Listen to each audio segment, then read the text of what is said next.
అసలు ఎక్కడ ఈ పొరపాటు అనేది జరిగింది దీంట్లో మొత్తం అంటే మీరు ప్రస్తావన చేసిన రెండు కీలకమైన ప్రశ్నలు, ఇవి అందరూ సమాధానం వెతుక్కోవాల్సిందే. తెలంగాణ రైతాంగం భూమి రికార్డులకు సంబంధించి పాస్ పుస్తకాలకు సంబంధించి ఎదుర్కొంటున్న సమస్యలకి ఆ చట్టంలో పరిష్కారం లేదు. కబ్జా, ఇప్పుడు నీ భూమిని కబ్జా చేసుకొని పోయి నా పేరు ఎక్కించుకోవాలి, విఆర్ఓ ఎక్కిస్తారు, లేకపోతే రేపు రాబోయే విలేజ్ లెవెల్ ఆఫీసర్ ఎవరైతే వస్తాడో వాడు రాసేస్తే ఇక పోతుంది అనుకుంటే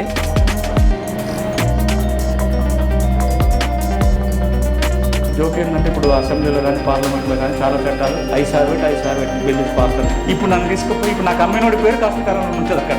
సాదా బైనామాకు సంబంధించి 9,24,000 దరఖాస్తులు వచ్చినాయి. కొన్ని లక్షల మంది అక్కడ నష్టపోయి ఉంటారు. ధరణి తప్పుల మీద 20 లక్షల దరఖాస్తులు వచ్చినాయి ప్రభుత్వం. సరే ఇప్పుడు నేను రాజకీయ చేసే జరిగిపో, నేనేమో రాజకీయ మీరు లీగల్గా చూస్తే కనుక సమస్యల పరిష్కారానికి సమాధానంగా చెప్పండి. ఇప్పుడు క్యాబినెట్లో ఉన్న ఒక మంత్రి గారే అప్పుడు కేసు వేస్తే ఆ కేసు ఇంకా కొనసాగుతుంది. రేపు పొద్దున ఈ నియమం కనుక అమలులోకి వస్తే ఇట్లా రఫ్ మ్యాప్ చేసుకోవడానికి ఉంటుంది. ఇది చట్టం రాగానే నియమం అమలులోకి రాదు. ధరణి అనేది ఒక హక్కుల రికార్డు. ప్రభుత్వం నిర్దేశించిన షరతులకు లోబడి ఉన్న వాళ్ళనే హక్కులు అంటారు. చట్టం ఎప్పుడు తయారైపోతుందో ఇప్పుడు ఆమోదం పొందుతుందో తెలియదు. జవహర్లాల్ నెహ్రూ యూనివర్సిటీలో ఒక PhD కూడా అయింది కంప్యూటర్ సెక్టర్ మీద.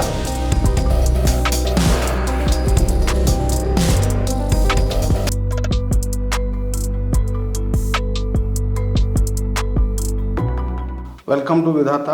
తెలంగాణ ప్రభుత్వం భూభారతి చట్టాన్ని తీసుకొచ్చింది. ఇంతకుముందు తెలంగాణ రాష్ట్రం ఏర్పడిన తర్వాత గతంలో ఉన్నటువంటి 6వ చట్టం స్థానంలో ధరణి చట్టాన్ని ఆనాటి ముఖ్యమంత్రి కేసీఆర్ తీసుకొచ్చారు. అయితే ఈ చట్టంలో అధికారాలు మొత్తం కూడా వికేంద్రీకరణ చేసి ప్రజలకు అందుబాటులోకి తీసుకొచ్చాము. ప్రజలు సులువుగా గ్రామ స్థాయిలోనే ఒక పరిష్కారం అయ్యేటువంటి ఒక వ్యవస్థను కూడా ఇక్కడ క్రియేట్ చేస్తున్నాం అనేది ప్రభుత్వం ఆనాడు చెప్తున్నటువంటి మాట. ఈ చట్టం రూపకల్పన చేసినటువంటి కీలక బాధ్యతలు వహించినటువంటి న్యాయవాది సునీల్ కుమార్ గారిని అడిగి తెలుసుకుందాం. ముందుగా ఈ సునీల్ కుమార్ గారికి ఈ చట్టంలో కీలక పాత్ర వహించినందుకు విధాత తరపున ధన్యవాదాలు తెలియజేస్తాను. Thank you sir. నమస్కారం. ఎట్లా ఈ భూభారతి చట్టం ప్రజలకు అందుబాటులోకి వస్తుంది? గతంలో ఉన్నటువంటి చట్టంలో ఉన్నటువంటి ఇబ్బందులు ఏంది, ఈ చట్టంలో ఉన్నటువంటి అనుకూలతలు?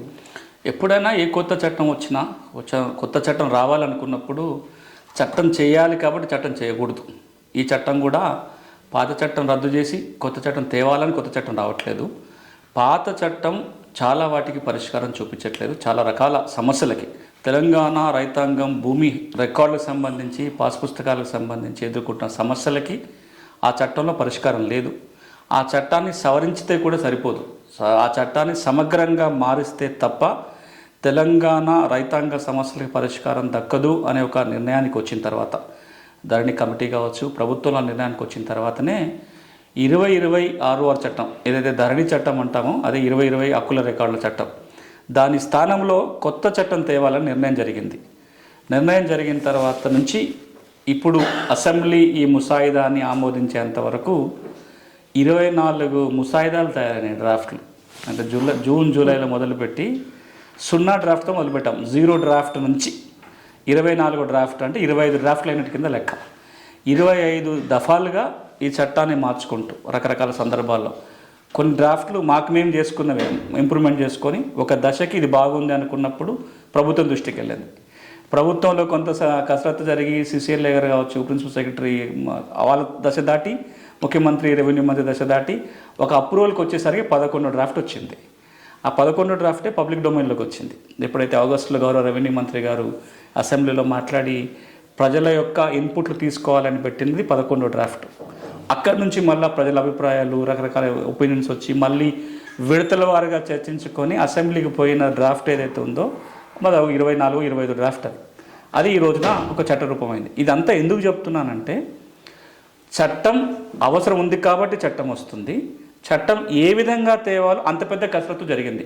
ప్రజాస్వామ్యయుతంగా సమస్యలకి పరిష్కారంగా అందరినీ భాగస్వాములు చేస్తూ ప్రజలను చర్చించి ప్రజాభిప్రాయం మేరకే డ్రాఫ్ట్ అసెంబ్లీ ముందుకు వెళ్ళాలి. అలాగే వెళ్ళింది.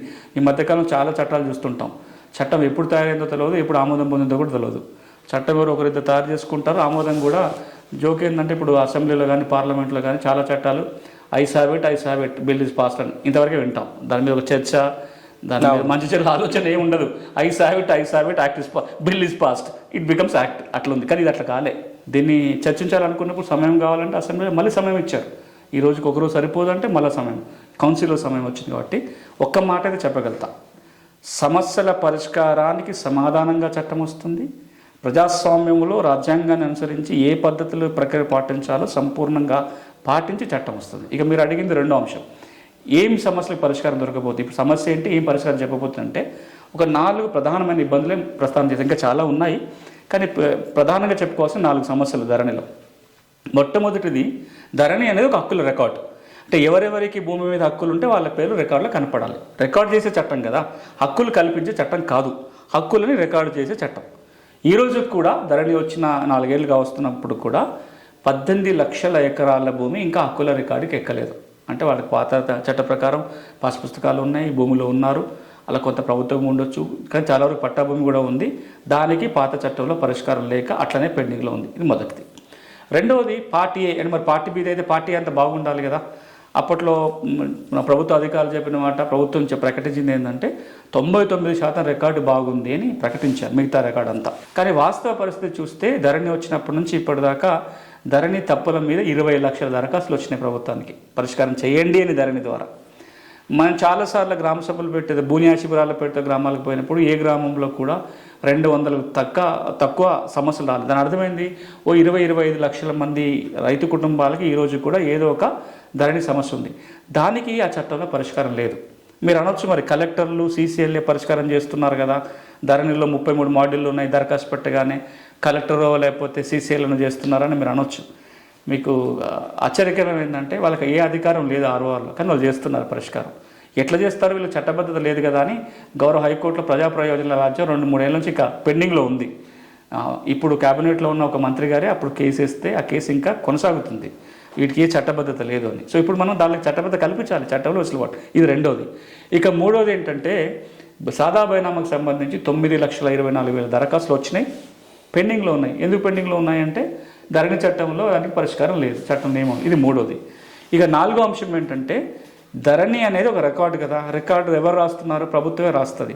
మరి ప్రభుత్వ రికార్డులో తప్పులు జరిగితే అప్పీల్ యంత్రాంగం ఉండాలి కదా, సవరణ యంత్రాంగం ఉండాలి కదా.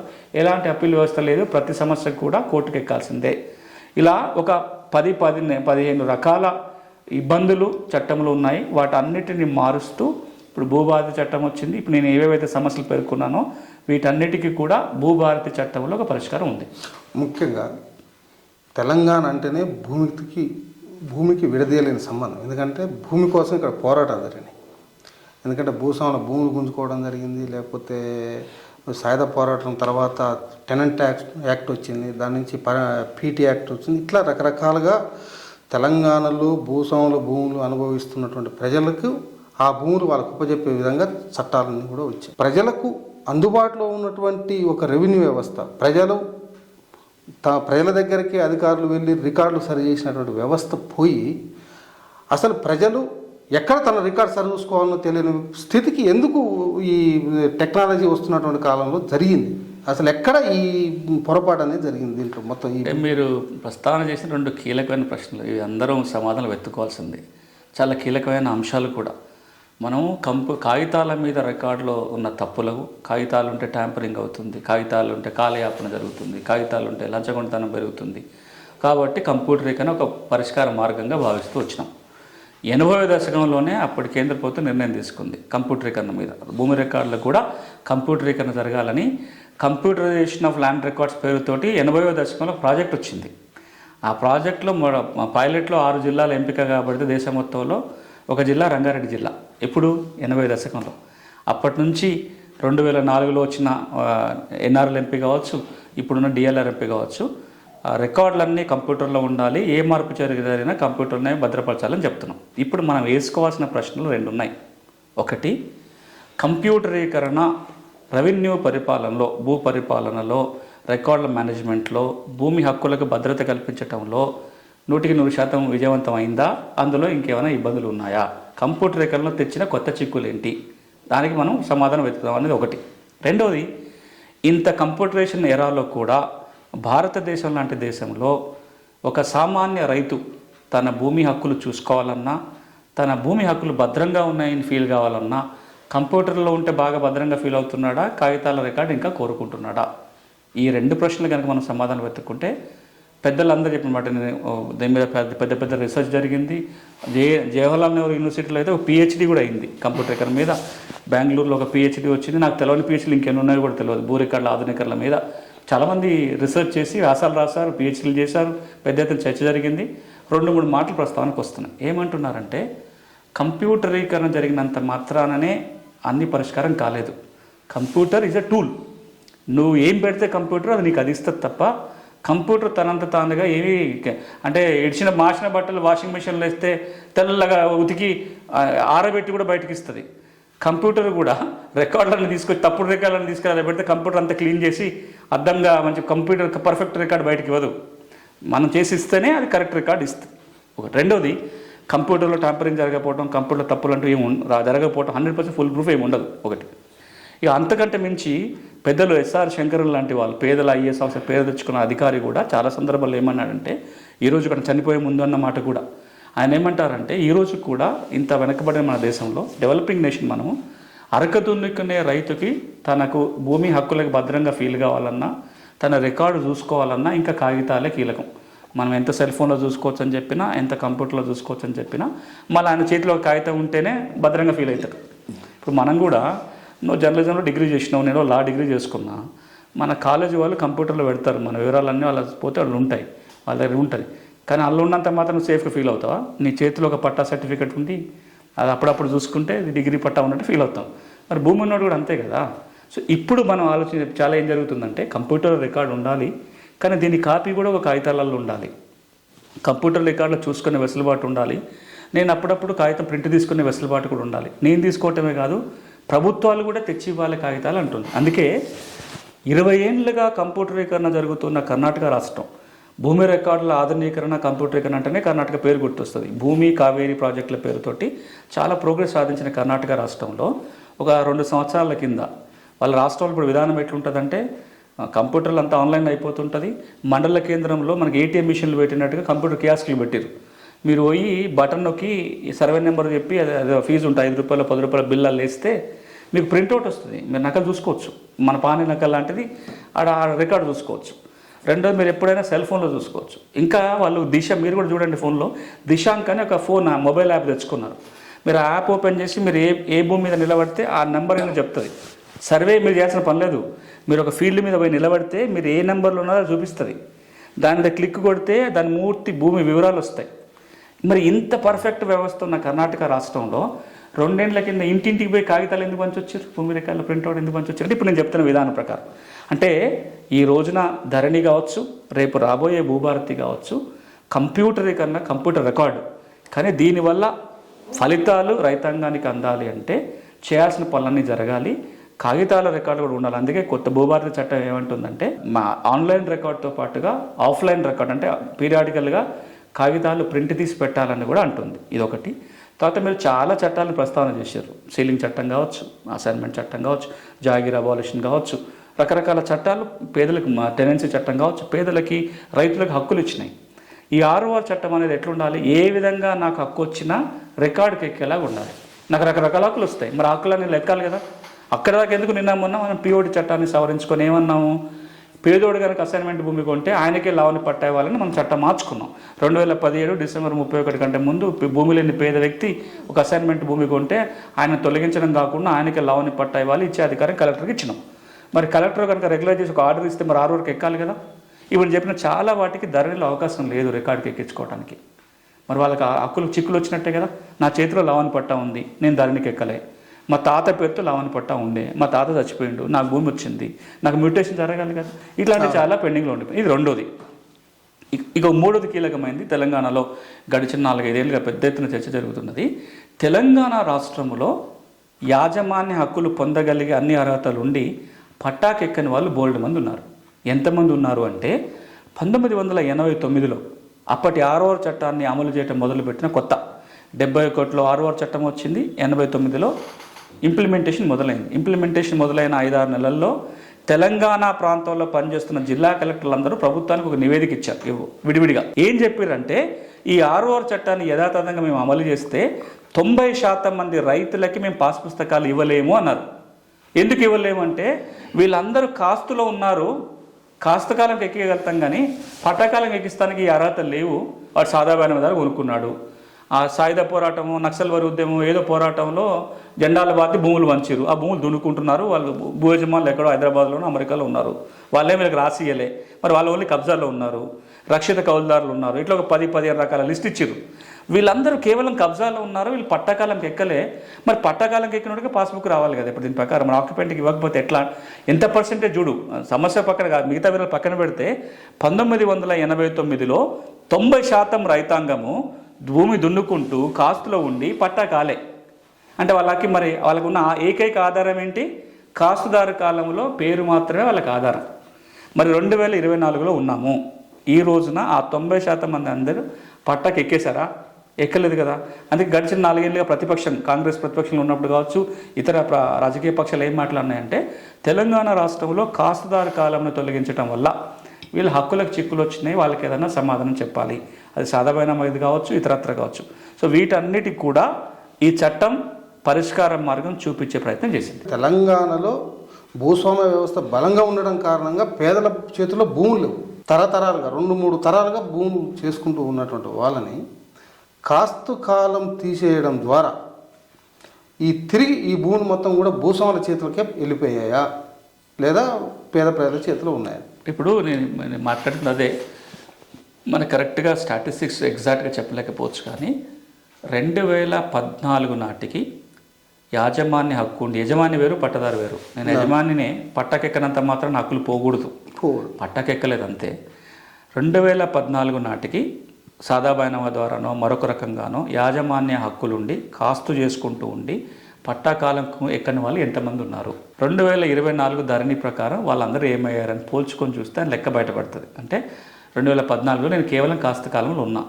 ధరణి వచ్చిన తర్వాత నేను సాదాబాయినవ చేసుకొని పట్టాకి ఎక్కువ ఉండొచ్చు, ఇంకో రకంగా నేను పట్టా చేయించుకొని ఉండొచ్చు, లేదా నా భూమి ఇంకొకరికి అమ్ముకొని ఉండొచ్చు, చట్టబద్ధంగా అమ్ముకొని ఉండొచ్చు, వేరే ఒకటి పట్టవచ్చు, అది వేరు.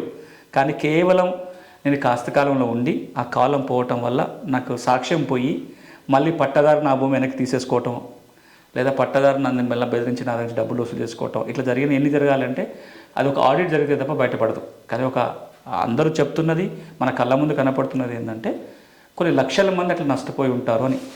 ఏళ్ళ తరబడి 20 ఏళ్ళుగా, 30 ఏళ్ళుగా, 40 ఏళ్ళుగా కేవలం కాస్తకాలంలో వచ్చి పట్టాకాలం ఎక్కకపోవటం వల్ల ధరణి వచ్చిన తర్వాత పట్టాకాలంలో ఉన్న ఆయన పాస్బుక్ తెచ్చుకుంటూ, కాస్తకాలంలో ఉన్న ఆయన కాలం ఎగిరిపోయింది కాబట్టి అవకాశ ఆధారం భూమిలోకి వెళ్ళి కొంతమంది ఇంకా భూమిలో కొనసాగుతూ ఉండొచ్చు, ఇంకా కాస్త పట్టాలు లేకపోయినా.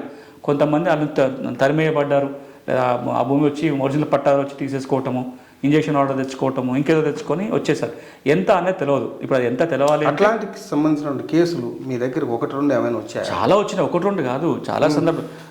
నేను ప్రతి మంగళవారం ఇక్కడ కూర్చొని మాట్లాడున్నప్పుడు కావచ్చు, శనివారం న్యాయ గంటలు కావచ్చు, భూ న్యాయ శిబిరాలకు పోయినప్పుడు కావచ్చు, చాలా కేసులు అవే వస్తుంటాయి. మాకు మేము దున్నుకుంటున్నాం కాస్తకాలం. అక్కడ దాకా ఎందుకు మీరు ఇవన్నీ ఎవరో భూములు కాస్తకాలం సంగతి పక్కన పెడితే, తెలంగాణలో ఒక ఆచారం ఏంటంటే పట్టా మార్పిడి చేస్తున్నప్పుడు సొంత భూములు కూడా అన్నదమ్ములు 3-4 ఉంటే పెద్దోడి పేరు మీద పట్టా చేసేటోళ్ళు పంచుకోవటం మాత్రం ఫిజికల్గా అందరూ పంచుకునేది. అయితే పెద్దోడి పేరు పట్టా అయ్యేది, ఒకటి పేరు పట్ట ఉండేది. కబ్జా కాలంలో మాత్రమే వీళ్ళ పేరు, మిగతా అన్నదమ్ముల పేరు రాష్ట్రాలు అట్లనే జరిగేది. రెండో పద్ధతి ఏం జరిగేది? భూమి మీద పంచుకునే విధానం. ఒక 4 చోట్ల భూమి ఉందనుకో, ఈడ నీకరా ఆడ నీకరా 4 చోట్ల 4 వేరు పంచుకుంటోళ్ళు. కాగితం మీద మాత్రం 10 సర్వే నెంబర్లో 4 పంచుకుంటోళ్ళు. అంటే ఈ రికార్డుకి దానికి పొంతన ఉండేది కాదు. ఎప్పుడైనా ఇబ్బందులు వస్తే ఏం చేసేది? నేను కాస్తలో ఉన్నా, కానీ ఈ భూమి పట్టా నీ పేరు మీద ఉందనుకో, పట్టా నీ పేరు రాస్తే కాస్త కాలంలో సునీల్ పేరు రాసేటోళ్ళు. అట్లా కొంత సెటిల్మెంట్ ఈ కాస్త కాలం చాలా వాడికి ఉపయోగపడింది. అట్లా ఈ కాస్త కాలం ఎగిరిపోయినప్పుడు వల్ల అన్నదమ్ముల మీద కొట్లాట వచ్చినవి కూడా ఉన్నాయి. పట్టా అన్న పేరుతో ఉంది, తమ్ముడు కబ్జాలో ఉన్నాడు, పట్టా అన్న తెచ్చుకున్నాడు, తమ్ముడికి ఇప్పుడు భూమి బయటికి తరిమేయబడే పరిస్థితి వచ్చింది. అంటే ఇట్లా అంటే కాస్త కాలంలో ఉన్న వాళ్ళని ప్రాపర్గా సెటిల్ చేయకుండానే కాలం రద్దు చేయటం. ఎవరు కూడా ఎవరో ఇప్పుడు నీ భూమి నేను కబ్జా పెట్టేస్తే నా పేరు కాస్త కాలంలో ఎక్కించి నన్ను యజమాని చేసి నాకు పట్టా ఇవ్వాలని ఎవరు కోరుకోట్లా. కొత్త చట్టం ఉద్దేశం కూడా అది కాదు. చాలామంది ఇప్పుడు ఏమనుకుంటున్నారంటే ఈ కాస్త కాలం మళ్ళీ పెట్టడం వల్ల పట్టదారు హక్కులకు ఇబ్బంది అవుతుంది, ఒకరి భూమి పోయి ఇంకోటి పోయి కాస్తలో ఎక్కించేసుకుంటే. టీఆర్ఎస్ఏ దీన్ని చూస్తుంది. మేము రైతులకు, ఒరిజినల్ రైతులకు మేము హక్కులు కల్పించే పద్ధతిలో కాస్త కాలం తీసేస్తే, ఇప్పుడు కాంగ్రెస్ ప్రభుత్వం కాస్త కాలాన్ని తీసుకొచ్చి కబ్జాలను ప్రోత్సహించబోతున్నది, తగాదాలు పెంచబోతున్నది అనేటువంటిది ఒక ప్రచారం తీసుకొస్తుంది. నిజంగా కాస్త కాలం వల్ల పేద రైతులకు మేలు జరుగుతుందా, కీడు జరుగుతుందా, అసలు ఏం జరిగే అవకాశం ఉంది? ఇంతకుముందు ఏం జరిగింది, ఇప్పుడు జరుగుతుంది. సరే, ఇప్పుడు నేను రాజకీయ చర్చల జోలికి పోను, నేనేమో రాజకీయవేత్తను కాదు. టెక్నికల్గా చెప్పండి. మీరు లీగల్గా చూస్తే కనుక 1971లో కాస్త కాలం రాయాలని ఉంది. అంతకుముందు 48 చట్టంలో ఉంది, అంతకుముందు 36 చట్టంలో ఉంది. ఈ రోజున దేశవ్యాప్తంగా 6వ చట్టం ఉన్న ప్రతి రాష్ట్రంలో కూడా 6లో ఎవరెవరి పేర్లు రాయాలంటే భూ యజమాని పేరు రాయాలి, కాస్తుదారు పేరు రాయాలనేది అన్నిట్లో ఉంది. మన ఒక్క 2020 ధరణి చట్టం తప్ప ఇప్పుడు ఆంధ్రప్రదేశ్ చట్టంలో ఇంకా ఉంది. ఆక్యుపెంట్ కాలం ఉంటుంది. ఆక్యుపెంట్ కాలం 2 చోట్ల ఉంటుంది. 6లో ఆక్యుపెంట్ కాలం ఉంటుంది, విలేజ్ రికార్డులో ఆక్యుపెంట్ కాలం ఉంటుంది. 2020 ధరణి వచ్చినాక 6లో ఉన్న ఆక్యుపెంట్ కాలం తీసేశారు, చట్టంలో లేదు కాబట్టి తీసేశారు. పహాని రాయటం మానేశారు కాబట్టి పహానీలో ఆక్యుపెంట్ కాలం లేదు. అంటే కేవలం ఆక్యుపెంట్ కాలంలో ఉన్న వాళ్ళకి కాస్త ఆధారం కాస్త ఎగిరిపోయింది. ఇది జరిగింది. ఇప్పుడు మనం ఇట్లా జరిగిన ఒక 5-6 ఏళ్ళ తర్వాత మళ్ళీ మనం ఆక్యుపెంట్ కాలం తేవడం గురించి మాట్లాడుతున్నాం. ఎట్లా తెస్తారనే దగ్గర ఇప్పుడు ఛాలెంజ్ వస్తుంది. ఈ భూభారతి చట్టం ఏమంటుందంటే ఆక్యుపెంట్ అనేవాడు ఎవరు, దానికి ఒక డెఫినేషన్ ఇచ్చారు. ఏమంటుందంటే భూభారతి చట్టం, భూమి ఇప్పుడు వాస్తవంగా సాగులో ఉండి ప్రభుత్వం నిర్దేశించిన షరతులకు లోబడి ఉన్న వాళ్ళనే ఆక్యుపెంట్ అంటారు, వాళ్ళ పేర్లను మాత్రమే ఎక్కిస్తారు అని అంటుంది చట్టం. ఏంటా షరతులు, ఎవరు ఎక్కిస్తారు అనేది ఇక్కడ చాలా కీలకమైన అంశం. ఒక 2-3 అంశాలు అయితే నేను స్పష్టత ఇవ్వదలుచుకున్నాను. ఒకటి, ఇందులో కౌలుదారి పేరు రాయడానికి రాదు. అది ఆక్యుపెంట్ కింద టెనెంట్ పేరు ఇందులోకి రాదు. 71 చట్టంలో రాలేదు. ఈ చట్టం రూల్స్లో కూడా ఎవరైతే ఇప్పుడు నీ భూమి నేను కౌలు చేసుకుంటే నా పేరు పోయి ఇప్పుడు 6 ఎక్కించుకోవడానికి ఉండదు, అది రూల్డ్ అవుట్. కౌలుదారుకు ఆక్యుపెంట్ కాలంలో రాదు, దీనికి సంబంధం లేదు. 2011లో ఒక చట్టం వచ్చింది, దాని కింద పోయి ఎల్ఈసి కార్డు, ఎల్ఈసి రిజిస్టర్లో పేరు ఎక్కించుకోవాల్సిందే తప్ప 6 చట్టం కింద కౌలుదారు పేరు రాదు. పోనీ దీన్ని పూర్తిగా విందాం మనం. దీన్ని కబ్జా, ఇప్పుడు నీ భూమిని కబ్జా చేసుకొని పోయి నా పేరు ఎక్కించుకోవాలి, విఆర్ఓ ఎక్కిస్తారు, లేకపోతే రేపు రాబోయే విలేజ్ లెవెల్ ఆఫీసర్ ఎవరైతే వస్తాడో వాడు రాసేస్తే ఇక పోతుంది కదా అనుకుంటే, మాన్యువల్ రికార్డు లేవు, ఆన్లైన్ రికార్డులు ఉన్నాయి. రికార్డింగ్ అథారిటీ ఎవరు? తహసీల్దారు, ఆర్డీఓనే. ఎవరైనా రికార్డ్ చేస్తే ఎవరు రికార్డ్ చేయాలి? తహసీల్దార్ అన్న రికార్డ్ చేయాలి, లేదా ఆర్డీఓనే చేయాలి కదా. ఇది రెండోది. మూడోది, ఆక్యుపెంట్ కాలంలో నమోదు చేయాలి అంటే దానికి షరతులు ఉన్నాయా, ఫుల్ఫిల్ అయినా లేదో చూసి ఎంటర్ చేసే అధికారం తహసీల్దార్కు, ఆర్డీఓకి వస్తుంది తప్ప గ్రామంలో రాబోయే రెవెన్యూ అధికారి చేతిలో ఏముండదు. ఆయన కాగితాలు ఎక్కించి రికార్డు మారేది ఏముండదు. ఆక్యుపెంట్ కాలానికి ఉన్నటువంటి షరతులు ఏమిటి అది ఇప్పుడు తెలియదు కదా, రూల్స్ రావాలి. ఇప్పుడు నేను కొన్ని వివరించే ప్రయత్నం చేస్తున్నా. యాక్ట్లో ఏముందో చెప్పిన నేను, యాక్ట్లో ఉన్న స్పష్టత ఇచ్చిన. ఆ షరతులు ఏంటి, ఇక ఏ కాలంలో రాస్తారు, ఎవరికి ఆర్డీఓ ఎక్కిస్తాడా, తహసీల్దార్ ఎక్కిస్తాడా, ఎలాంటి హక్కులు ఉండాలి, రూల్స్లో వస్తుంది. ఇప్పుడు ఒక్క మాట చెప్పగలుగుతా, కాస్తు కాలములో కబ్జా కోర్లను లేకపోతే దొంగ రాసుకుంటాం రాయడం కాదు. ఆ కాస్తు కాలం యొక్క ఉద్దేశం ఏంటంటే యజమాని అయి ఉండి ఇంకా పట్టాకి ఎక్కలేకపోయినోడిని కాస్తు కాలం రాస్తాం.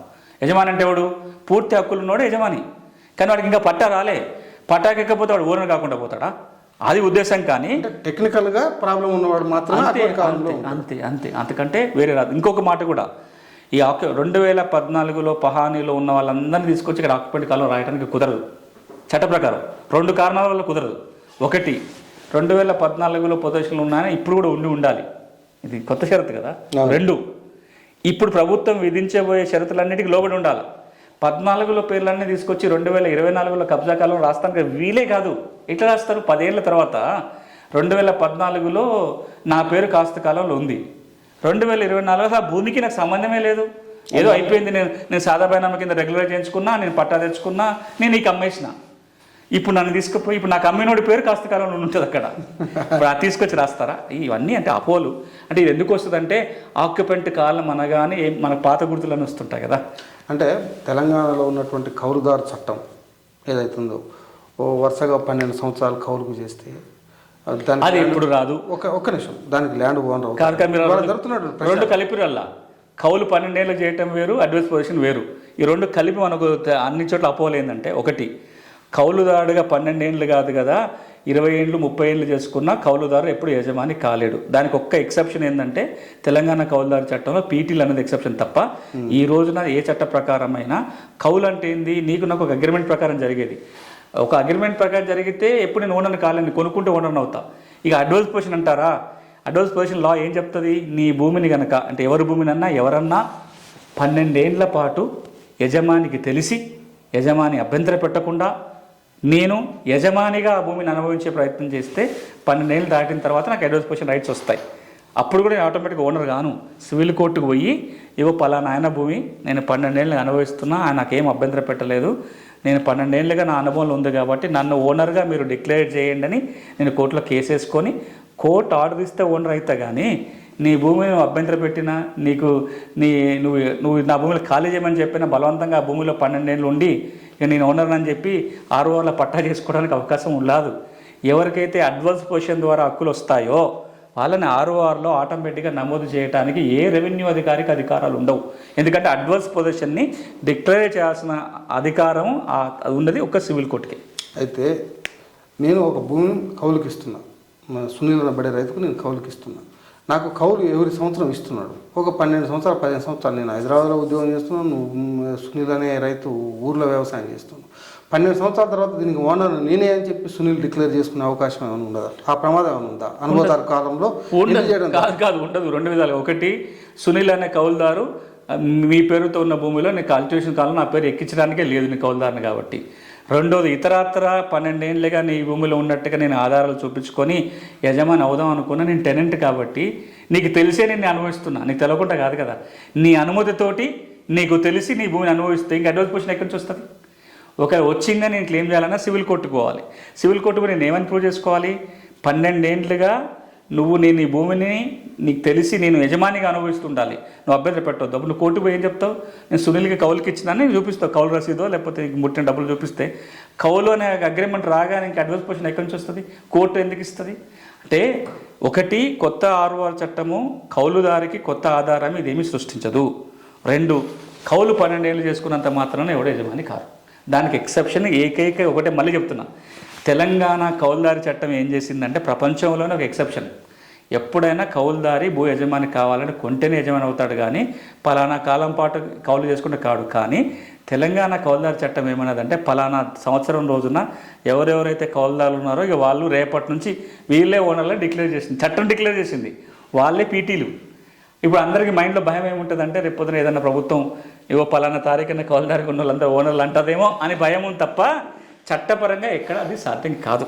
భూ పరిపాలన అధికారం అంటే పరోక్షంగా బీఆర్ఓలే కావచ్చు, ఏదైనా కావచ్చు, పేరు ఏదైనా కానీ గ్రామ స్థాయిలో ఒక రెవెన్యూ వ్యవస్థను తీసుకొస్తున్నాం అనేది, రెవెన్యూ అధికారాన్ని తీసుకొస్తున్నాం అని తిరిగి దీనివల్ల అవినీతి పెరగబోతుంది అనేటువంటి ఒక ప్రచారం కూడా జరుగుతూ ఉంది.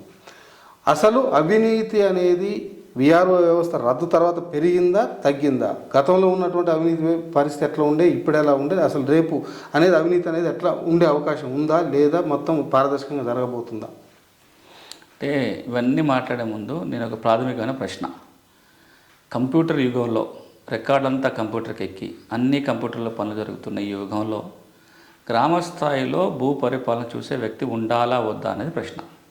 దానికి భిన్నమైన సమాధానాలు వచ్చినాయి. ఇంతకు మునుపు ఉన్న ప్రభుత్వం ఏం భావించింది అంటే అంతా కంప్యూటర్లో అయిన తర్వాత అసలు ఊళ్ళో రికార్డులు రాసేదే లేనప్పుడు ఊళ్ళో మనిషి ఎందుకు అనే అభిప్రాయానికి వచ్చింది. విస్తృతంగా తెలంగాణ సమాజం ఏం అభిప్రాయపడింది అంటే, విస్తృతంగా తెలంగాణ సమాజం మాట ఎందుకు వాడుతున్నానంటే, నేను 2014లో 2500 కిలోమీటర్లు తెలంగాణ క్యారవాన్ చేసినప్పుడు కావచ్చు, 2018లో తెలంగాణ అంతా తిరిగినప్పుడు కావచ్చు, 2023లో తిరిగినప్పుడు కావచ్చు, భూ సమస్యల పరిష్కారానికి ఏం జరగాలి అన్నప్పుడు చాలామంది వెలుపుచ్చిన మాట 2 మాటలు చెప్పేవాళ్ళు ఎప్పుడు.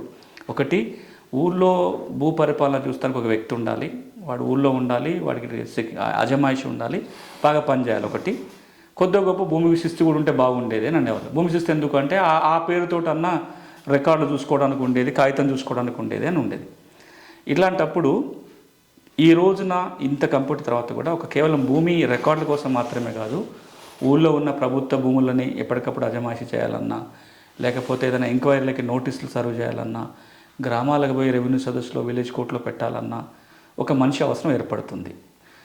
అంతేకాకుండా గ్రామంలో రెవెన్యూ లేదా భూ పరిపాలనతో పాటుగా ఇతర అంశాలు, అది పోలీస్ డ్యూటీస్ కావచ్చు, లేకపోతే ఏదైనా విచారణకు సంబంధించి కావచ్చు, వెల్ఫేర్ స్కీమ్స్ అమలు చేయడం కావచ్చు, చాలా వాటిల్లో కూడా చాలామంది అభిప్రాయం గ్రామంలో ఒక వ్యక్తి ఉంటేనే ఇవన్నీ సాధ్యం అవుతుంది, పేరు ఏదైనా కావచ్చు కానీ గ్రామంలో ఒక మనిషి ఉండాలని చాలామంది అభిప్రాయం. ఆ అభిప్రాయం మేరకే ఇప్పుడున్న ప్రభుత్వం ఒక నిర్ణయం తీసుకుని ఏమందంటే గ్రామంలో మేము ఒక వ్యక్తిని పెట్టబోతున్నామని అన్నారు. నెంబర్ 1. ఇప్పుడు ఈ వ్యక్తికి ఏమేమి డ్యూటీస్ ఇస్తారు, పాత వాళ్ళని తెస్తారా, కొత్త వాళ్ళని పెడతారా, ఆ చర్చకు నేను పోను, ఎందుకంటే అది ప్రభుత్వం నిర్ణయం తీసుకోవాలి. కానీ ఈ వచ్చేవాడు ఏం చేయబోతున్నాడు, అప్పటికిప్పటికి 2 తేడాలు ఉండబోతున్నాయి. ఒకటి, ఇంతకు మునుపు గ్రామ రెవెన్యూ వ్యవస్థ ఉన్నప్పుడు వాళ్ళ చేతిలోనే మాన్యువల్ రికార్డులు ఉండేటివి. అంటే రికార్డు వాళ్ళే రాసి ఇది తహసీల్ ఆఫీస్కి పోతే అవి కంప్యూటరీకరణ జరిగేటి, కంప్యూటర్ మార్చుకోవడానికి ఉండేది. తర్వాత భూ రికార్డుల ప్రక్షాళన లాంటి కార్యక్రమం వచ్చినప్పుడు వాళ్ళు ఏం రాస్తే అది చెల్లుబాటు అయ్యేది. ఇప్పుడు రికార్డులు అన్నీ వచ్చిన తర్వాత అంత కంప్యూటర్లోనే ఉంటాయి కాబట్టి గ్రామ స్థాయిలో వాళ్ళు మాన్యువల్గా రాసే ఏ రికార్డు ఉండదు. కేవలము ఆర్ఓఆర్ని ప్రింట్ తీసి సంవత్సరానికి ఒకసారి వెరిఫికేషనే వాళ్ళ ద్వారా జరుగుతుంది. రైతుకి ఇవ్వడానికి ఉపయోగపడతారు. కాబట్టి మాన్యువల్ రికార్డ్ తప్పులు జరగవు అనేది ఒక మాట ప్రభుత్వం చెప్తుంది. ఇక మూడోది ఏంటంటే, ఈ కొత్తగా వస్తున్న భూభారతి చట్టం కింద ఎంఆర్ఓకి, రికార్డింగ్ అథారిటీ ఉన్న ఆర్డీఓ, తర్వాత కలెక్టరు, ల్యాండ్ ట్రిబ్యునల్లకి కూడా విచారణ చేసే అధికారాలు ఉన్నాయి. వాళ్ళ నోటీసులు సర్వ్ చేయాలన్నా, లేకపోతే వాళ్ళు గ్రామాలకు వచ్చి కోర్టులు నిర్వహించాలన్నా ఒక మనిషి అవసరం ఏర్పడుతుంది. ఈ అన్ని కారణాల దృష్ట్యా ఇప్పుడున్న తెలంగాణ ప్రభుత్వం ఒక మనిషిని నియమించే ప్రయత్నం చేస్తుంది. మరి ఒకవేళ ఆ మనిషి నియమించిన తర్వాత కరప్షన్ పెరుగుతుందా, తగ్గుతుందా, సమస్యలు పెరుగుతాయంటే టెక్నాలజీ బేస్డ్గా ఉంటుంది. కాబట్టి రికార్డు రాయటమే వాడి చేతిలో లేనప్పుడు కేవలం పోస్ట్ మ్యాన్ డ్యూటీ, అజమాయిషి డ్యూటీ చేస్తున్నప్పుడు కొంత తీవ్రత తగ్గుతుంది. రెండోది, అక్కడ ఉన్న రైతు కూడా కంప్యూటర్లను అడిగే బదులుగా ఒక మనిషిని అడగొచ్చు ఏం జరుగుతుందని. దరఖాస్తు పెట్టుకున్న తర్వాత కంప్యూటర్లో, ఫోన్లో నా స్టేటస్ చూసుకోవడం వేరు, నా ఊళ్ళోనే ఆ డిపార్ట్మెంట్ సంబంధించిన ఒక వ్యక్తి ఉంటే ఒక ఇన్ఫర్మేషన్ తెచ్చుకోవడానికో అడగడానికో అవకాశం ఉంటుందనే మాట చెప్తున్నారు. దీనివల్ల ఇంతకు ముందన్నంత విచ్చలవిడితనమో లేదా రికార్డ్ ట్యాంపరింగో, కరప్షన్ జరిగే అవకాశాలు, జరిగిందో లేదు చెప్పట్ల, అవకాశాలు లేవు. కాబట్టి ఏదైతే పాత వ్యవస్థే మళ్ళీ పునరావృతం అయ్యే అవకాశంతో అనే మాటతో నేను ఏకీభించాను. సర్వే మ్యాప్లు రూపొందించిన తర్వాతనే రిజిస్ట్రేషన్లు జరుగుతున్నటువంటి వ్యవస్థ మన దేశంలో ఇంకా ఎక్కడైనా ఉందా? దీనివల్ల రైతులకు ఎలాంటి లాభం జరగబోతూ ఉంది? లాభం జరుగుతుందా, నష్టం జరుగుతుందా? అంటే భూభారతి చట్టంలో మ్యాప్ సర్వేకి సంబంధించిన 3 నియమాలు ఉన్నాయి. అంటే యాక్చువల్గా మొదటి సెక్షన్లో 4 సందర్భాలలో సర్వే ప్రస్తావన ఉంది. మొదటిది ఏంటంటే, ఏదైతే ఇప్పుడు ధరణి రికార్డు ఉందో, భూభారతి రికార్డు కాబోతుందో, హక్కుల రికార్డు ఉంటుందో, ఎప్పుడైనా ఫ్యూచర్లో రీసర్వే జరిగితే రీసర్వే ఆధారంగా కొత్త హక్కుల రికార్డు తయారు చేసుకోవాలి అని ఒక నియమం ఉంది. దాంతో ఇబ్బంది లేదు. ఎప్పుడు రీసర్వే జరిగితే అప్పుడు కొత్త ఆర్ఓఆర్ వస్తుంది. ఇక రెండో సందర్భంగా సర్వే ప్రస్తావన ఎప్పుడు ఉందంటే, రిజిస్ట్రేషన్, మ్యూటేషన్ జరిగేటప్పుడు రిజిస్ట్రేషన్ దరఖాస్తు డాక్యుమెంట్తో పాటు లేదా మ్యూటేషన్ దరఖాస్తుతో పాటుగా సబ్ డివిజన్ మ్యాప్ కూడా ఉండాలి అనే నియమం ఉంది. అది సెక్షన్ 5లో 7లో ఉంది. సెక్షన్ 10లో పట్టాదారు పాస్ పుస్తకాల ప్రస్తావన వచ్చినప్పుడు పాస్ పుస్తకంలో కూడా మ్యాప్ ఉండాలి అనే ప్రస్తావన ఉంది. సెక్షన్ 13లో గ్రామ రెవెన్యూ రికార్డులతో పాటుగా ఒకసారి మ్యూటేషన్ జరగగానే దానికి తగ్గట్టుగా టీపన్లో, మ్యాప్లో కూడా మార్పులు జరగాలి, సబ్ డివిజన్ జరగాలి అనేది 13లో ఉంది. ఇవి ఎట్లా జరగబోతున్నాయంటే, ఇప్పుడు మ్యూటేషన్ కంటే ముందు మ్యాప్ కంపల్సరీ అనేది కర్ణాటకలో చాలా కాలంగా ఆచరిస్తున్న అంశం. అక్కడ ఏం జరుగుతుంది, లైసెన్స్ సర్వేల వ్యవస్థ ఉంది. వాళ్ళ ద్వారా ఒక రఫ్ మ్యాప్ తయారైన తర్వాత అప్పుడే రిజిస్ట్రేషన్ జరుగుతుంది. ఇప్పుడు మన దగ్గర కూడా హౌస్ ప్లాట్లు రిజిస్ట్రేషన్ జరిగినప్పుడు దస్తావేజుల మ్యాప్ కూడా ఉంటుంది. మనం హద్దులు పెట్టుకుంటాము, డైరెక్షన్స్ రాసి మ్యాప్ వల్లనే భాగంగా ఉంటుంది. వ్యవసాయ భూములు కూడా అట్లా ఉంటే డబుల్ రిజిస్ట్రేషన్ జరగటం, లేదా ఒక నెంబర్ వేసి ఇంకొక భూమిని అమ్మే ప్రయత్నాలు జరగటం అవాయిడ్ జరగాలి అంటే ఇట్లాంటిది ఉండాలి. ఇది కూడా రెగ్యులర్ సర్వేలు చేయాల్సిన పని లేదు, లైసెన్స్ సర్వేల వ్యవస్థ ద్వారా చేయవచ్చు. ఇప్పటికే తెలంగాణ రాష్ట్రంలోనే 1000 మంది పైగా లైసెన్స్ సర్వేలు ఉన్నారు. చాలామందికి తెలియదు, తెలంగాణ కూడా లైసెన్స్ సర్వేల వ్యవస్థ ఉంది. 1000-1500 మంది లైసెన్స్ సర్వేలు ఉన్నారు. రేపు పొద్దున ఈ నియమం కనుక అమల్లోకి వస్తే ఇట్లా రఫ్ మ్యాప్ చేసుకోవడానికి ఉంటుంది. ఇది చట్టం రాగానే ఈ నియమం అమల్లోకి రాదు, ప్రభుత్వం నిర్దేశించిన తేదీ నుంచి అమల్లోకి వస్తుంది. అంటే ఇప్పటికిప్పుడు ఇది అమల్లోకి వచ్చి రిజిస్ట్రేషన్ ఆగిపోవు. అంటే ఎప్పుడైతే మనము రిజిస్ట్రేషన్, మ్యూటేషన్ కంటే ముందు రఫ్ మ్యాప్ తయారు చేయించగలిగే పూర్తి యంత్రాంగం అందుబాటులోకి వచ్చిన తర్వాత, అది లైసెన్స్ సర్వేలు చేస్తారా, ఇంకొకటి చేస్తారా, ఆ వ్యవస్థ అందుబాటులోకి వచ్చిన తర్వాతనే ఈ నియమం అమల్లోకి వస్తుంది. ఈ నియమం ఉండటం వల్ల ఎంత మంచి జరుగుతుందో కర్ణాటక మనకు ఒక కళ్ళ ముందు మంచి ఎగ్జాంపుల్. ఒకసారి ఈ రఫ్ మ్యాప్ కనుక మనం కంపల్సరీ అన్నప్పుడే ఈ పాస్బుక్లో కూడా మ్యాప్ ప్రింటింగ్ ఉంటుంది. ఇది ఈ మ్యాపే అక్కడ జనరేట్ అవుతుంది. ఇక సెక్షన్ 13లో మ్యూటేషన్ జరగగానే విలేజ్ మ్యాప్లో, టీపన్లో ఇన్కార్పొరేట్ జరగాలనే నియమం ఇలా కొత్తగా ఉన్నది కాదు. 1948-60 చట్టంలోనే ఉంది అది. మనం దాన్ని పాటించినప్పుడు బాగానే ఉన్నాం. పాటించక ఇప్పుడు ఏం జరుగుతుంది, ఒక సర్వే నెంబర్ 6 ఉంది, 5 ఎకరాల భూమి ఉంది, మీ ఒక్కరి చేతిలోనే ఉంది. అలా 2 ఎకరాలు నాకు అమ్మిండ్రు అంటే ఆ సర్వే నెంబర్ 2 ముక్కలైందిగా. నాకున్న 2 ఎకరాల కన్నా ఇంకొక ఎకరం వారికి అమ్మిన, ఇందులో ఇంకొక ముక్క అయింది అంటే 3 ముక్కలైంది. మీరు దీన్ని ఎప్పుడైనా సబ్ డివిజన్ చేస్తున్నారా? వాస్తవంగా చేయకుండా ఓన్లీ నోషనల్ నెంబర్లు ఇస్తున్నారు, కాగితాల మీద సబ్ డివిజన్. నాకు అమ్మగానే సర్వే నెంబర్ 6/1 అయిపోయింది. నా దాంట్లోకి ఒక ఎకరం ఆయనకి అమ్మగానే 6/1/1 అయిపోయింది. అందులోకెళ్ళి ఇంకొక 4 గుంటలు ఇంకొకరికి అమ్మితే 6/1/1/1 అవుతుంది. ఈ నెంబర్లకి మ్యాప్కి ఎక్కడ సంబంధం ఉంది? అందుకే 48 చట్టం కూడా ఏమన్నదంటే ఒకసారి మ్యూటేషన్ జరగగానే ఈ మ్యూటేషన్ కనుక సబ్ డివిజన్ అవసరమైతే ఫీల్డ్లో కూడా సబ్ డివిజన్ చేసి దాన్ని విలేజ్ రికార్డ్స్లో ఇన్కార్పొరేట్ చేయమని చెప్పారు. అట్లా అప్పుడు జరిగేది 71-80 ప్రాంతం వరకు కూడా మ్యూటేషన్ కాగానే సబ్ డివిజన్ జరిగేది. అది జరగాలంటే సర్వేయర్లు ఉండాలి. ఈ రోజున తెలంగాణలో సర్వేయర్ల కొరత ఉంది. రెగ్యులర్ సర్వేయర్లు కావాలి దానికి. తెలంగాణ ప్రభుత్వం గౌరవ రెవెన్యూ మంత్రి ప్రకటన ఏం చేశారు, మేము 1000 మంది సర్వేయర్లను నియమించబోతున్నాం అన్నారు. అలాంటిది జరిగినప్పుడే ఇది కూడా అంటే నేను చెప్పిన ఈ 3 నియమాలు కూడా మ్యాప్ కంపల్సరీ మ్యూటేషన్ ముందు అన్నది కావచ్చు, పాస్బుక్ల మ్యాప్ కావచ్చు, లేదా సెక్షన్ 13 కింద ఇన్కార్పొరేట్ చేయటం కావచ్చు, అంత పూర్తి సన్నద్ధత తర్వాత అప్పుడే అమల్లోకి వస్తుంది తప్ప ఇప్పటికిప్పుడు చట్టం అమల్లోకి రాగానే అది అమల్లోకి వచ్చి రిజిస్ట్రేషన్లు ఆగిపోవటం, మ్యూటేషన్స్ నిలిచిపోవటం అంటూ ఏమి ఉండదు. రెండోది, ఇది చేయటం వల్లనే ఫ్యూచర్లో గెట్టు తగాదాలు, డబుల్ రిజిస్ట్రేషన్ సమస్యలు, వైవర్డ్ కబ్జాలు ఇవన్నీ తగ్గించాలంటే ఇది జరగాల్సిన అవసరం ఉంటుంది. ఇక చివరిగా ఏదైతే సెక్షన్ 4 కింద నేను మొదట్లో రీసర్వే చేయడానికి అవకాశం ఉందని చెప్పానో, రేపు తెలంగాణ ప్రభుత్వం కనుక రీసర్వే చేసి కొత్త రికార్డు లాంగిట్యూడ్ లాటిట్యూడ్ ప్రకారం చేసింది అనుకోండి, రఫ్ మ్యాప్ తయారు చేయడం చాలా ఈజీ. ఎందుకంటే డిజిటల్ మ్యాప్ ఉంటుంది, మొత్తం మ్యాప్కి ఉంది. ఏ పోర్షన్ ఇట్లా గీతలు గీసి చుక్కలు పెడితే అదే నీకు మ్యాప్ జనరేట్ చేసి. నాకు ఒక చిన్న సందేహం సర్వేకి సంబంధించిన దాని మీద, అసలు ఎందుకు రాష్ట్ర ప్రభుత్వాలు భూమిని సర్వే చేసి హద్దులు పర్ఫెక్ట్గా ఫిక్స్ చేయడానికి ఈ పార్టీ ఆ పార్టీ అనేది ఏ ప్రభుత్వం అయినా ఎందుకు వెనకడిగి వేస్తున్నాయి? అసలు ఎందుకు ఈ భూమి అంటే వీళ్ళు భయపడి సర్వే చేసి క్లియర్ చేయడానికి కూడా వెనకాడుతున్నారు? అంటే ఒక రోగం తగ్గాలంటే ఆపరేషన్ కంపల్సరీ తేలిపోయింది.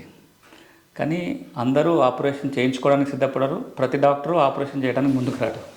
అలా రిస్క్తో కూడుకుంది. చేస్తే పేషెంట్ బతుకుతాడు గ్యారంటీ, కానీ రిస్క్ ఉంటుంది. సర్వే కూడా అచ్చం అట్లాంటిదే. ఎప్పుడూ మాట్లాడేది ఏ రాష్ట్రమైనా, తెలంగాణ కావచ్చు ఎక్కడైనా, సమగ్ర సర్వేనే భూ సమస్యలకు ఒక శాశ్వత పరిష్కారం చూపిస్తుంది. ఈసారి సర్వే చేస్తే మాటిమాటికి అవసరం పడదు. ఇప్పుడు ఎందుకు అవసరం పడుతుందంటే ఇప్పటిదాకా ఉన్న మ్యాప్లు ఏవి కూడా జియో కోఆర్డినేట్స్ ఫిక్స్ అయిన మ్యాప్లు కాబట్టి లాంగిట్యూడ్ లాటిట్యూడ్ ఫిక్స్ అయినవి కాదు, మాన్యువల్ చైన్ పెట్టి గొలుసులో కట్టెలో పెట్టి కొలుసు తయారైన మ్యాప్లు. అందుకే మనం సర్వే నెంబర్ 4 ఎక్కడ అంటే ఒక్కొక్కడు ఒక సమాధానం చెప్తాడు, లేదా పలానా ఆఫీస్ ఎక్కడ అంటే గూగుల్లో కొడితే కనపడుతుంది. ఎందుకంటే ఇవి లాంగిట్యూడ్ లాటిట్యూడ్ ఫిక్స్ అయినా అది కాదు కాబట్టి ఈ ఒక్కసారి చేయాల్సిన అవసరం ఉంది.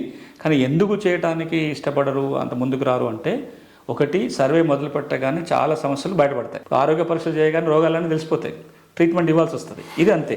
మీరు ఒక్కసారి సర్వే చేస్తే ప్రతి గుంటకున్న సమస్య బయటపడుతుంది. దాన్ని వెంటనే పరిష్కారం చేయాలి. కొంత దానికి strong administrative will, strong political will ఉంటే కానీ సాధ్యపడదు. మూడోది ఏంటంటే కొంత ఖర్చుతో కూడుకున్న పని. ఖర్చు కేంద్ర ప్రభుత్వం ఇచ్చినా ఇక్కడ లీడర్షిప్ సంకల్పం ఉండాలి. రెండోది, అది ఫేస్ చేయడానికి కనుక సరిగా హ్యాండిల్ చేయకపోతే ఇబ్బందులు వస్తాయి కాబట్టి చాలామంది దాటవేసే ప్రయత్నం చేస్తారు. ఇంతకుముందు జరిగింది అదే. సర్వే చేస్తే మనం ఎందుకు తేనె తుట్ట కలపాలనుకున్నారో ఇంకో కారణం అయి ఉండొచ్చు.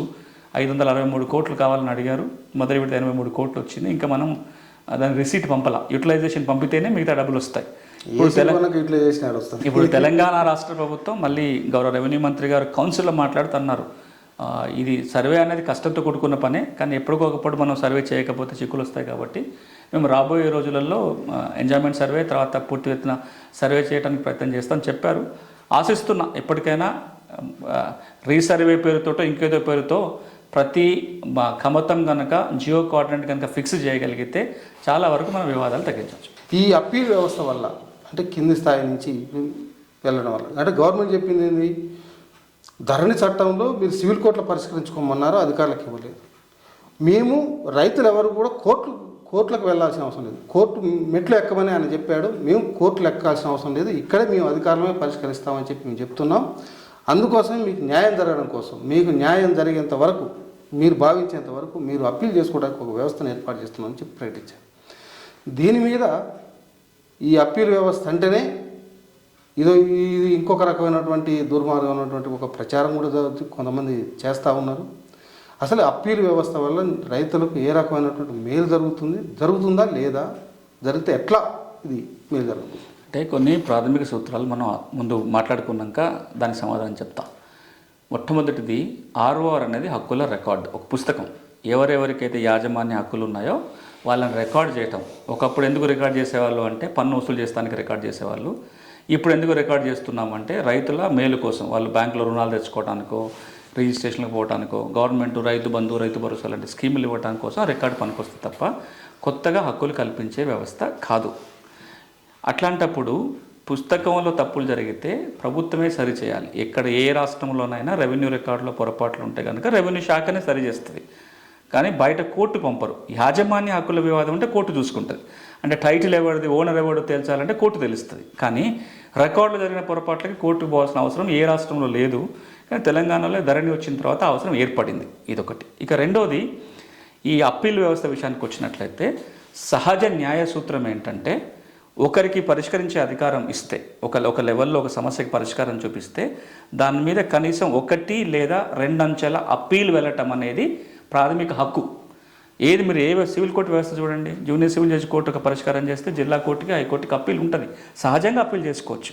అది సివిల్ కేసులు కావచ్చు, క్రిమినల్ కేసులు కావచ్చు, లేదా అడ్మినిస్ట్రేటివ్ పరంగా ఉన్న ట్రిబ్యునల్ కావచ్చు, ఏదైనా సరే 1, 2 అప్పీల్స్ మనం ప్రొవైడ్ చేయటం అనేది సహజ న్యాయసూత్రం. ఇప్పుడు ఈ రెండింటి దృష్టిలో మనం ఆలోచిస్తే, ఒకటి 6 సమస్యల పరిష్కారానికి కోర్టుకు వెళ్ళమని చెప్పడం కరెక్ట్ కాదు, ప్రభుత్వమే పరిష్కారం చూపాలి. అందుకే ఇక్కడే అప్పీల్ వ్యవస్థ క్రియేట్ చేయడం పడింది.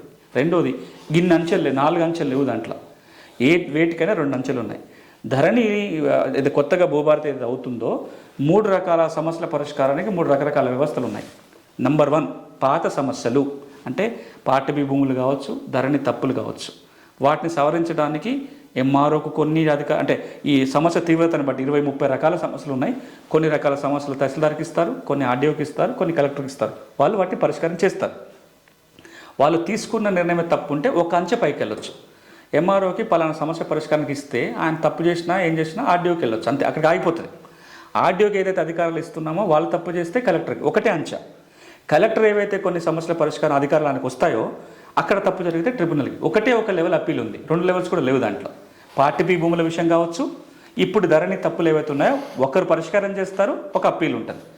ఇక తర్వాత రెండోది ఎక్కడుంది, ఏవైతే మ్యూటేషన్లు ఫ్యూచర్ జరగబోతున్నాయి, రిజిస్ట్రేషన్లు, మ్యూటేషన్లు, కొత్త చట్టం వచ్చినాక ఏవైతే జరుగుతాయో అందులో తప్పులు ఉన్నాయి అనుకున్నట్లయితే ఎంఆర్ఓ చేసే మ్యూటేషన్ల మీద ఆర్డీఓకి అప్పీల్ వెళ్ళొచ్చు, ఆర్డీఓ ఇచ్చిన తీర్పు మీద కలెక్టర్కి, అంటే 2 అంచెల అప్పీల్ ఉంది దాంట్లో.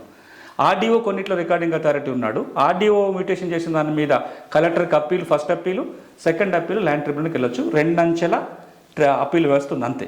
ఇక మూడోది ఎక్కడ వచ్చిందంటే, ఎవరైనా ప్రభుత్వ భూములు, భూదానం, వక్ఫ్, ఎండోన్మెంట్ ఇట్లాంటి భూముల్ని తప్పుగా తమ పేరు మీద రికార్డులకు ఎక్కించుకున్నా, తప్పుగా పాస్ పుస్తకాలు పొందినా, ఏదైనా ఫ్రాడ్ జరిగితే యాక్షన్ తీసుకొని భూముల్ని తిరిగి స్వాధీనపరచుకోవటం, పాస్ పుస్తకాలు క్యాన్సిల్ చేసే అధికారం సీసీఎల్ఏకి ఉంది. కేవలం వీటికి సంబంధించి, పట్ట భూములకు సంబంధించి కాదు. ప్రభుత్వము ఎండోన్మెంటు, వక్ఫ్, భూదాన భూముల కనుక ఎవరన్నా తప్పుగా పాస్ పుస్తకాలు పొందినట్లయితే రద్దు చేసే అధికారం సీసీఎల్కి ఇచ్చారు. ఇవి మనకు 6వ చట్టంలో ఉన్న అప్పీల్ వ్యవస్థలు. ఇప్పుడు దీనికి వచ్చిన క్రిటిసిజం ఏంటంటే, ఒక చోట పరిష్కారం చేసేసి ఇక కోర్టుకు పోమంటే కరప్షన్ తగ్గిపోతుంది, రెవెన్యూలోనే అంచెలు ఇచ్చిన వాటిల్లో ఇక్కడ ఒక ఆయన ఆర్డర్ తెచ్చుకుంటాడు, పైకి పోయి ఇంకోలాగా ఆర్డర్ తెచ్చుకుంటారనే క్రిటిసిజం ఉంది. మరి ఇక్కడ మనం డోర్లు క్లోజ్ చేసిన సివిల్ కోర్టుకి అయితే మనం ఆపలేం కదా. తహసీల్దార్ చేసిన నిర్ణయం మీద ఎప్పుడైనా సివిల్ కోర్టుకు పోవచ్చు. సివిల్ కోర్టులో 3 అంచెలు ఉన్నాయి, junior civil judge, senior civil judge, జిల్లా కోర్టు, ఇంకా అవసరమైతే హైకోర్టుకు 4 అంచె కూడా పోవచ్చు. ఇప్పుడు ఈ అప్పీల్ వ్యవస్థ ఇక్కడే పెట్టడం వల్ల ఏమవుతుందంటే, ప్రజలకు అందుబాటులో ఉన్న ఒక వ్యవస్థలో పరిష్కారం వెతుకుతాం తప్ప కోర్టుకు వెళ్ళాల్సిన పని లేదు. సో రాబోయే రోజు ప్రభుత్వం తనంతట తానుగా రైతులు కోర్టుకు పోమని చెప్పట్లేదు. మీరు కావాలనుకుంటే పోవచ్చు, ఇప్పటికీ పోవచ్చు. ఇప్పుడు సపోజ్ తహసీల్దార్ మ్యూటేషన్ చేస్తాడు, తహసీల్దార్ మ్యూటేషన్ మీద అభ్యంతరం అంటే మీరు ఆర్డీఓకి అప్పీల్కి పోతారా, సివిల్ కోర్టులో కేసు వేసుకుంటారా అనేది ఎప్పటికీ అవకాశం. రైతు ఇష్టం అది. అంటే ఈ అప్పీల్ వ్యవస్థ ఎందుకు వచ్చిందంటే, ఏ రైతు అయితే కోర్టు పెట్టి వెతకలేడో అక్కడ ఒక లాయర్ని పెట్టుకోవాలి, కోర్టు ఫీజులు కట్టాలి, అంత సామర్థ్యం శక్తి ఉండదో, రెవెన్యూ డిపార్ట్మెంట్ చేసిన తప్పుకి ప్రభుత్వం ఆయనకు శిక్ష వేయొద్దు కోర్టుకు పోమని. ఇది రెవెన్యూ రికార్డ్. హక్కుల నిర్ధారణ అంటే అది వేరు. ఓనర్ ఎవడో తేల్చాలంటే అది ప్రభుత్వం తెలిసేది, కోర్టుకే పోవాలి. కాబట్టి ఈ ఉద్దేశంతో పెట్టింది కరప్షన్ తగ్గించాలని, ప్రభుత్వంలో జరిగిన తప్పిదాలకు ప్రభుత్వమే సవరణ చేయాలనే ఉద్దేశంతో వచ్చింది కాబట్టే అప్పీల్. వ్యవసాయేతర భూములకు సంబంధించినటువంటి రికార్డింగ్ వ్యవస్థలో ఏ రకమైనటువంటి పద్ధతులు అవలంబించబోతున్నారు? ఇండ్ల ప్లాట్లకు, లేఅవుట్లకు, ఆబాదీలకు, అపార్ట్మెంట్లకు ఎలాంటి రక్షణ ఉండబోతుంది సార్? చాలా క్లుప్తంగా చెప్తాను. దేశంలోనే మొట్టమొదటిసారిగా గడిచిన 4 ఏళ్లుగా వ్యవసాయ భూములతో పాటుగా ఆబాదీ గ్రామ కంఠాలు కూడా రికార్డు ఉండాలి. ఇట్లా రికార్డు ఉంటేనే ఆ యజమానులకు ఒక ఆధారం ఉంటుంది, పంచాయతీలకు కానీ మున్సిపాలిటీలకు కానీ వాళ్ళ ట్యాక్స్ కలెక్షన్కి ఈజీ అవుతుంది, town planning panchayat planning easy అవుతుంది. ఇన్ని కారణాల ద్వారా వ్యవసాయ భూమికి హక్కుల రికార్డు ఉన్నట్టుగా వీటి కూడా ఉండాలనే వాదన వస్తుంది. కేంద్రమే డబ్బులు ఇస్తానంటుంది. నిన్న మొన్నటి దాకా తెలంగాణ రాష్ట్రం ముందుకు రాలేదు. ఈ పథకం దాదాపు 15-16 రాష్ట్రాలలో అమలు జరుగుతుంది. నిన్న మొన్న కూడా గౌరవ ప్రధాని దాదాపు 1,00,000 మందికి ఏదో ప్రాపర్టీ కార్డులు డిస్ట్రిబ్యూట్ చేశారు ఆబాద్లో సర్వే చేసుకొని. కేంద్రం ఏమంటుందంటే సర్వే ఆఫ్ ఇండియా భాగస్వామ్యంతో భూముల సర్వే జరగాలి, రెవెన్యూ డిపార్ట్మెంటు రికార్డ్ తయారు చేసుకోవాలని చెప్తున్నారు. అందుకు తగ్గట్టుగా ఇప్పుడున్న ప్రభుత్వం ఒప్పుకొని ఈ ROR చట్టంలో నియమం పెట్టారు అట్లా చేయటం కోసం. ఇప్పుడు ఈ చట్టం వల్ల ఏమవుతుందంటే తెలంగాణలో ఉన్న 11,000 రెవెన్యూ గ్రామాలలో ఉన్న ఆబాదీలు సర్వే చేసుకొని అక్కడ ఎవరెవరికైతే ఇంటి స్థలాల్లో ఉన్నాయో వాళ్ళకి ఒక ఆస్తి కార్డు వస్తుంది, వాళ్ళకి ఒక రికార్డు తయారవుతుంది ఈ చట్టం కింద, కొత్త రికార్డు. దాని మీద రిజిస్ట్రేషన్ మ్యూటేషన్ ఎట్లా జరుగుతాయంటే ఇప్పుడు ఏ విధంగా అయితే రిజిస్ట్రేషన్ మ్యూటేషన్ జరుగుతుందో అదే పద్ధతి కొనసాగుతుంది. ఇప్పుడు ఎవరు చేస్తున్నారు? సబ్ రిజిస్ట్రార్ రిజిస్ట్రేషన్ చేస్తారు, సంబంధిత పంచాయతీలు మున్సిపాలిటీలు మ్యూటేషన్ చేస్తున్నాయి. కొన్ని చోట్ల అయితే ఆటోమేటిక్ అయిపోతుంది, రిజిస్ట్రేషన్ కాగానే సబ్ రిజిస్టర్ కార్యాలయంలోనే ఆటోమేటిక్ మ్యూటేషన్ అయిపోతుంది. మళ్ళీ కొత్తగా పంచాయతీలకు మున్సిపాలిటీకి దరఖాస్తు పెట్టుకోకుండానే అయిపోతుంది, అదే ఆ వ్యవస్థ కొనసాగుతుంది. కానీ అదనంగా వచ్చే మెయిల్ దీంట్లో ఏమో రాబోతుంది అంటే ఈ ROR రికార్డుతో పాటుగా ఏవైనా తప్పులు ఉంటే అప్పీల్ చేసుకోవచ్చు. నిన్న మొన్నదాకా ఇంటి స్థలాలకు కనుక మ్యూటేషన్ జరిగితే తప్పులుంటే కోర్టుకు పోవటమే తప్ప మ్యూటేషన్ మీద అప్పీల్కి యంత్రాంగమే లేదు పంచాయతీరాజ్ చట్టంలో ఎక్కడ కాదు. ఈ భూభారతి చట్టం కింద ఆబాదీ భూముల మ్యూటేషన్ మీద అభ్యంతరాలు ఉన్నప్పుడు కూడా ఒక లెవెల్ ఆఫ్ అప్పీల్ కలెక్టర్కి, రెండో level of appeal land tribunal పోతానికి కూడా ఈ చట్టం అవకాశం కల్పిస్తుంది. అంటే జిహెచ్ఎంసీ లాంటి ఈ పట్టణ భూములకు వర్తించదు. ROR చట్టం కొత్తగా రాబోతున్న చట్టం, ఒకప్పటి ROR చట్టం వ్యవసాయ భూములకు మాత్రమే వర్తించేది. భూభారతి చట్టం వ్యవసాయ భూములతో పాటు ఆబాది నాన్ అగ్రికల్చర్కి వర్తిస్తుంది. కానీ దీని పరిధి నుంచి పట్టణ ప్రాంత భూములను ఎక్స్క్లూడ్ చేయడం జరిగింది. ఎందుకంటే టౌన్ సర్వే వేరుగా ఉంటుంది, దానికి రికార్డు చట్టాలు వేరు ఉండాలి. టౌన్ సర్వే టౌన్ రికార్డు దీని పరిధిలోకి రాదు. Thank you sir. అనేక విషయాలని మా పాఠకులకు తెలియజేసినందుకు సంతోషం. Thank you.